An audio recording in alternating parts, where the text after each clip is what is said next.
Hello, future social studies teachers. I cannot believe that we are already in week 5 and we are heading into week 6. This video is going to describe all of week 6, module 6, and then we're going to just kind of dip our toes into module 7 so you know what's coming up and you can be prepared and plan your weeks accordingly. So our module 6 is our specialization reading and book talk. Let's jump in here. You've seen this a little bit. I think all but one has emailed me the book of choice that they are going to be reading, and we have some really great books. I'm pretty excited about these book talks just personally, learning more about literature that's out there that can make us all better educators. So you're going to choose your book and then you are going to read that book. I highly encourage you to read it with a pencil and a highlighter and go ahead and just mark that thing up.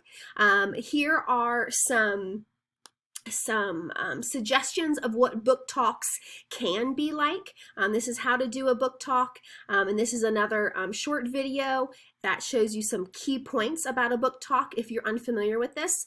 Book talks is something that I have had everyone between ages 7 and 30 do, or grades 2 through graduate students. So I highly encourage you to take this practice and bring it into your own social studies classroom. You can see right here the items that need to be, those components that need to be in your book talk, and it will last no longer than 5 minutes. It really should hit about that 5-minute mark.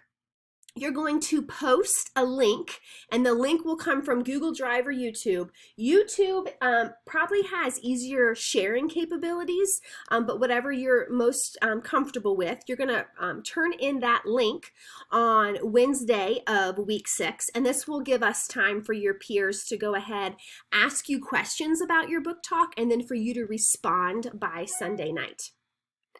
So we're just going to keep working our way through the module here. This right here is your book talk. I encourage you to read over all the aspects that you're going to be graded on your book talk.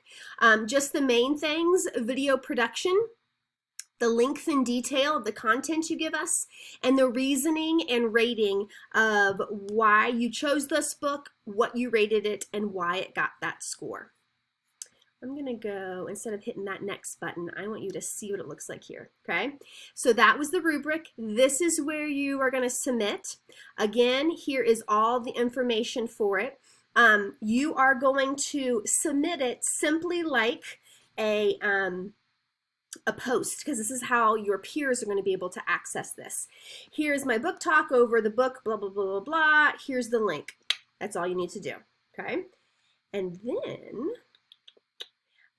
right here is where you're going to put that link submission, and you can see where I am grading you on that rubric. When you go ahead to submit, there will just be, you can see submitting, it's just a website URL, so it's just a tiny little thing that you're going to submit in there. So the presentation itself, the book talk itself, is worth 20 points, and then you get 5 points for submitting it to your peers and taking part in that conversation. Okay, so that is module 6, the initial book talk video due on Wednesday. You asking questions, viewing book talks, answering questions Sunday at midnight. Okay, there's that one. Module 7 is our last module in this term. I had you start thinking about it a little bit, but this is where we're really diving in. You are going to be creating a methods project, and it's called a topical methods project because you're going to choose the topic. You are choosing, is it history, is it geography, is it government, is it civics, whatever topic inside one of those you wish to choose, go for it. You are then going to also think about what grade it's being taught. And then you're going to be thinking about those instructional methods that we have been looking at over the past 6 weeks. You're going to choose some of those instructional activities, so those instructional methods that we've been talking about, and practice incorporating those into a normal lesson plan. Now, these lesson plans don't have to be something that you would never do. We want them to be a little bit different, showing that you've learned something over the past 6 weeks, but we don't want them to be so extreme that you would never teach this and no one else would ever teach it because it's just so far out there. So think about that when you are creating these.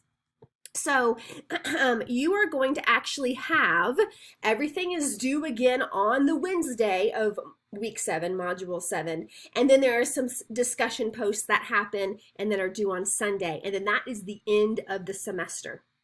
So I've given you guys some things here. The first thing I would like for you to do is I want you just to map out your lessons. And so I've created this graphic organizer right here, and you can click it where it says here, and then you can go ahead and print this out. There are 5 of them, and I've even written each one of the days there. I would print it out, and then with pencil to paper, go ahead and just write, what is the lesson focus? This particular day, what am I talking about? What are my goals for the day? What teaching techniques am I actually including? What higher order thinking questions am I going to purposely think about now to make sure that I'm incorporating them in the lesson? What materials are needed? What are the learning objectives or the state standards that I'm hitting? And then right here, your structure, your activity. I would just jot out bullet points. This is what's going to happen, then this is what's going to happen, and this is what's going to happen. And then how you're going to assess at the very end. Now, this is not a lesson plan. This is just you getting your thoughts down on paper. So you're going to complete those 5 lesson plan maps. And if you forget what I said, here are kind of clues right here. And then you are going to begin writing the lesson plan itself. If your lesson plan looks just like your map, you're not writing your lesson plans correctly. Your lesson plans need to be written in a way that if I wanted to, I can go into your social studies classroom with your lesson plan and completely mimic and be able to perform or to be able to deliver the lesson exactly as you intended. So you need to think about writing these lesson plans with that map right next to you. That's your crutch. You've done all the hard thinking right there. Then you're going to take that lesson plan map and you are really going to write a narrative. This happens. The students are doing this. I'm doing this. And the students are doing this. And I'm doing this. And I'm saying this. And the students are saying that. You're writing it as a narrative. For my theater folks, it's a screenplay. It's step-by-step in directions and instructions for you to know exactly what you're doing in your lesson plan. If I were to read it and then you were to teach it, I should be able to guess what's coming next because it is that detailed. So you're going to write those 5 lesson plans, and we're going to use our 5 of our 693 lesson plan template. There are some things though that we can omit. None of these things right here need to be included on your lesson plan because it's not being taught to a real group of students. So we can go ahead and skip those ones right there and it'll be okay. Okay, let's see what else we have here. That's your lesson planning. Here is the presentation. The presentation component of it is, so you'll have your map, you'll have your 5 lesson plans, and then for your presentation, you're basically going to make a video of describing to us as if we would be in class. You're presenting your topical methods unit. You're telling us what was the title, what was the focus, what grade is it? Why did you choose all of those things? What teaching techniques did you include? Why did you choose those? And then a quick run through of your 5 lessons, including the assessments. 5 minutes is going to go pretty quick, so you need to make sure you have that organized. You can do a screencast as I'm doing here. I just use Screencast-O-Matic. You could also use any other software. There's a lot of free softwares out there that you could use. You could also just make a presentation, a keynote or a PowerPoint, and then do a voiceover over that, whatever that you're most comfortable with. But I encourage you to, again, read these rubrics to make sure you know that your video production is as it should be.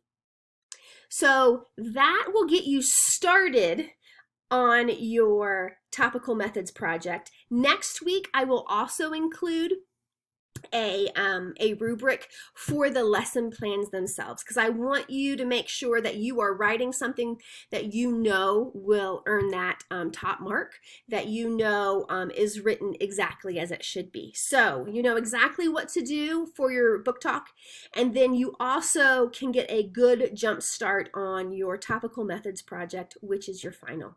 As always, if you have any questions, please let me know. I've had a great time so far this term, and I'm looking forward to the next 7 weeks together.